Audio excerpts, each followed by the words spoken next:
আসসালামু আলাইকুম everyone, welcome back to my channel. আপনারা সবাই কেমন আছেন? আলহামদুলিল্লাহ, আমি ভালো আছি। আপনাদের মাঝে আজকে আমি একটি রেসিপি নিয়ে আসলাম, সেটা হচ্ছে দেশি মোরগ দিয়ে মান কচু দিয়ে রান্না করার রেসিপিটা আপনাদের সাথে শেয়ার করব। এজন্য আমি একটা মুরগি, বড় দেখে একটা মুরগি আমি কেটে ধুয়ে পরিষ্কার করে নিয়ে নিয়েছি।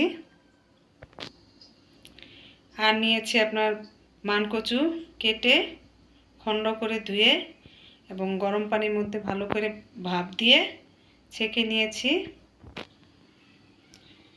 আমি কড়াই চুলায় দিয়েছি এবং পরিমাণ মতো তেল দিয়ে দিছি। এখন আমি গরম মশলা এবং তেজপাতা দিয়ে দিলাম। এর সাথে আমি পরিমাণ মতো পেঁয়াজ বাটা দিয়ে দিলাম। আর হচ্ছে পরিমাণ মতো আমি আদা বাটা দিয়ে দিলাম।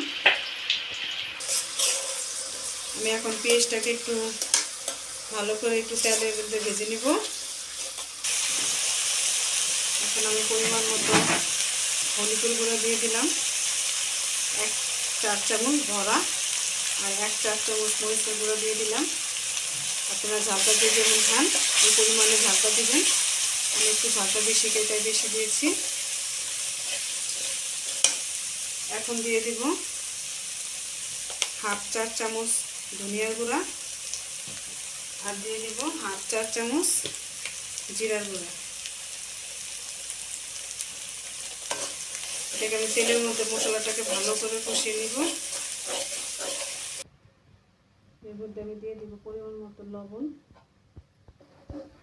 আমার মশলাটা তেলের মধ্যে ভাজা হয়ে গেছে।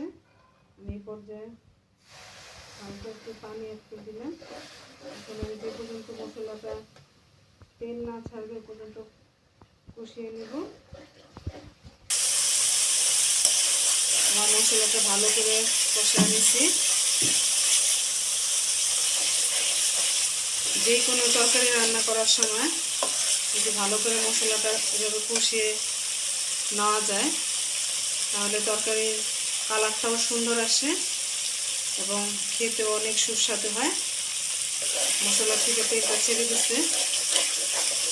এই পর্যায়ে আমি মাংসগুলো দিয়ে দিব। মাংসগুলো দিয়ে এগুলো আমি নাড়া দিয়ে দিব। এই মশলার সাথে মাংসটা ভালো করে মিক্স করে দিয়েছি। এখন এটাকে আমি ঢেকে দিব এবং লো হিটে রাখবো। আমি এখন ঢাকনাকে উঠে একটু নেড়ে ছেড়ে দিব। সেটা হচ্ছে দেশি মোরগ গোস্তটা সিদ্ধ হতে অনেক সময় লাগে, তো ঢেকে দেওয়ার কারণে পানি উঠে গেছে। এই পানির মধ্যে আমি এটাকে অল্প জালে সিদ্ধ করে নিব। এখন নেড়ে ছেড়ে আবার একটু ঢেকে রাখবো।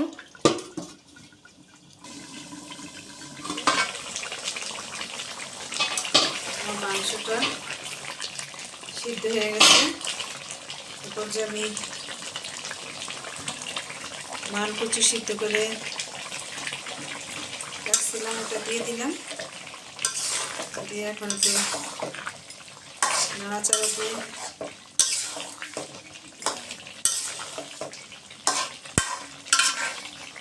ঢেকে দিব।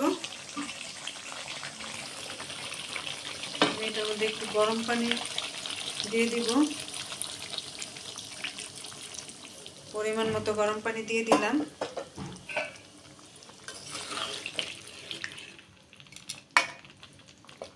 এটাকে এখন আমি 5 মিনিট জাল দিব।